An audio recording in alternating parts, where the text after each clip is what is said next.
Assalamualaikum warahmatullahi wabarakatuh. Nama saya Sri Mahrani. Di sini saya akan membahas tentang anatomi fisiologi sistem hematologi dan imunologi. Sistem hematologi dan imunologi adalah dua sistem yang tidak bisa dipisahkan satu sama lain. Komponen darah dalam sistem hematologi juga merupakan komponen yang berperan dalam sistem imunologi. Sistem imun merupakan sistem kekebalan tubuh yang membentuk kemampuan tubuh dalam melawan sumber penyakit dan menolak berbagai benda asing yang masuk ke tubuh agar terhindar dari penyakit atau kondisi sakit. Proses kekebalan tubuh itu sendiri terbentuk salah satunya karena ada peranan dari darah. Darah merupakan cairan jaringan yang dialirkan melalui pembuluh darah yang terdiri atas sel-sel darah merah atau eritrosit, sel darah putih atau leukosit, dan trombosit keping darah, serta plasma darah. Yang pertama, eritrosit. Eritrosit merupakan jenis sel darah merah dengan morfologi berbentuk bit kotkaf, tak berinti, tidak bergerak dengan ukuran 0,007 mm berwarna kuning kemerah-merahan karena mengandung hemoglobin. Jumlah eritrofin kira-kira 4,5 sampai 5 juta per milimeter kubik. Dibentuk di sumsum tulang dan dalam pembentukan ini diperlukan zat besi, vitamin B12, asam folat, dan vitamin B6. Rata-rata siklus eritrosit kira-kira 115 sampai 120 hari. Sel eritrosit menjadi mati dan dihancurkan dalam sistem retikuloendotelial sistem terutama di bagian limpa dan hati. Hemoglobin yang dipecah akan menghasilkan biluburin dan besi. Zat besi ini akan berikatan dengan protein dalam bentuk transterin dan diolah kembali menjadi hemoglobin baru. Fungsi eritrosit adalah mengikat oksigen dari paru-paru untuk diedarkan ke seluruh jaringan tubuh dan mengikat karbodioksida dari jaringan tubuh untuk dikeluarkan melalui paru-paru. Leukosit atau sel darah putih berumur sekitar 12 hari dan leukosit keluar dari pembuluh kapiler apabila ditemukan antigen. Proses keluarnya leukosit ini disebut dengan diapedisis. Leukosit yang berperan dalam melawan penyakit yang masuk ke dalam tubuh dikenal sebagai antibodi. Sel darah putih dibuat dalam sumsum tulang merah telah diproduksi. Leukosit tinggal dalam sirkulasi darah dalam rentang 1 hari sebelum masuk ke jaringan, kemudian leukosit tinggal di dalam jaringan selama beberapa hari, berminggu-minggu, atau berbulan-bulan tergantung dari jenis leukosit itu sendiri. Jenis sel darah putih atau leukosit terbagi dari berbagai macam tipe dimulai dari neutrofil, eosinofil, basofil, monocyte, limfosit.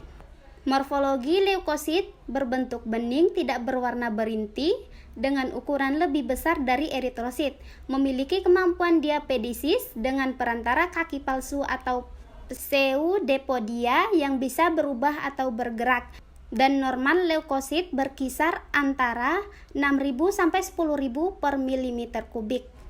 Dalam keadaan tertentu seperti misalnya infeksi, maka kadar leukosit bisa meningkat di dalam darah di luar dari biasanya. Misi ini disebabkan oleh bergeraknya leukosit secara masif dan biasa berada di kelenjar limfe, kemudian dia bergerak ke dalam darah untuk mempertahankan tubuh dari serangan kuman penyebab infeksi tersebut. Leukosit mempunyai kemampuan membunuh dan memakan bakteri, mikroba yang masuk ke dalam jaringan melalui sistem retikuloendotelia. Dia juga berperan sebagai pengangkut diafragma dari usus melalui limfa terus ke pembuluh darah. Komponen darah yang lain adalah trombosit. Trombosit berbentuk dan ukurannya bermacam-macam, bulat dan lonjong serta warnanya putih. Bagian inti dari trombosit merupakan Van Rensel tanpa nukleus yang berasal dari sumsum tulang. Ukuran trombosit mencapai setengah dari ukuran sel darah merah. Sitoplasmanya terbungkus membran plasma dan mengandung berbagai jenis granula yang berhubungan dengan proses koagulasi darah. Kadar normal trombosit orang dewasa berkisar sekitar 150 sampai 300 per milimeter kubik.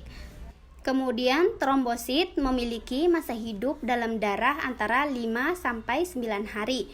Trombosit yang tua akan mati, diambil dari sistem peredaran darah oleh makrofag jaringan. Lebih dari separuh trombosit diambil oleh makrofag di dalam limfa pada saat melewati limfa. Fungsi utama trombosit yaitu memegang peranan penting dalam proses pembekuan darah, homeostasis darah. Plasma darah. Keberadaan plasma darah adalah komponen terbesar dalam darah. Bagian plasma darah merupakan darah yang cair tersusun dari air 91%, protein plasma 7%, asam amino, lemak, glukosa, urea, garam sebanyak 0,9%, hormon dan antibodi sebanyak 0,1%.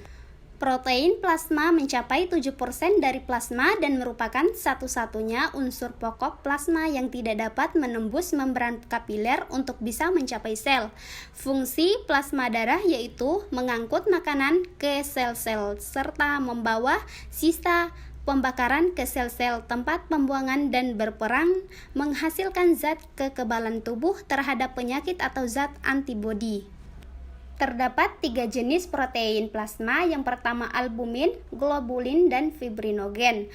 Albumin merupakan protein terbanyak sekitar 55-60% distensi di dalam hati dan bertanggung jawab untuk mempertahankan tekanan osmotikoloid darah untuk tetap bisa normal.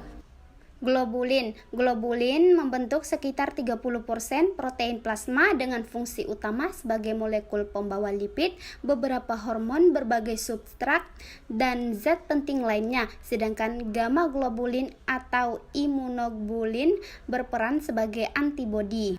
Fibrinogen membentuk sekitar 4% protein plasma disistensi di hati dan merupakan komponen esensial dalam mekanisme pembentukan darah. Itulah penjelasan dari saya tentang anatomi fisiologi pada sistem hematologi dan imunologi. Kurang dan lebihnya saya mohon maaf. Wassalamualaikum warahmatullahi wabarakatuh.